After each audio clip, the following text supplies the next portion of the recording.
ma cabane à moi. C'est mon papa qui me l'a construit quand j'avais 4 ans. Je mets un petit sticker, la boucle du ruban rouge, sur ma cabane.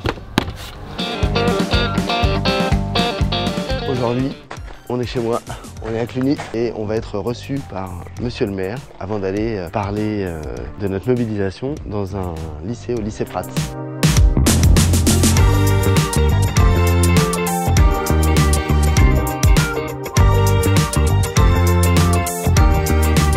Le lycée de la Prats, c'est des ouf à Cluny.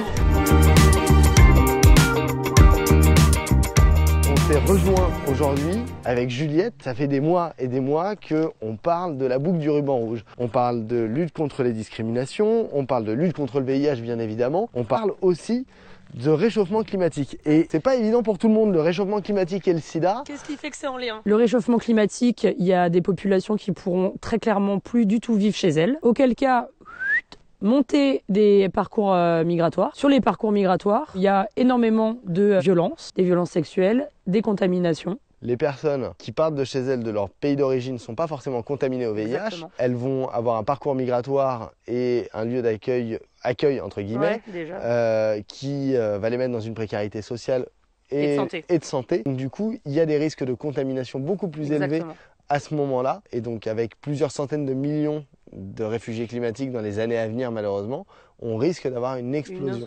Exactement. On ne peut pas fermer nos frontières aux séropositifs, on ne peut pas être discriminant envers les séropositifs, ça ne réglera strictement rien. Il faut aider les pays en voie de développement qui ont besoin effectivement d'un accès au traitement, d'un accès à un système de soins pérenne et qui fonctionne, parce que si on ne fait pas ça, chez nous, de toute façon, ce sera toujours compliqué.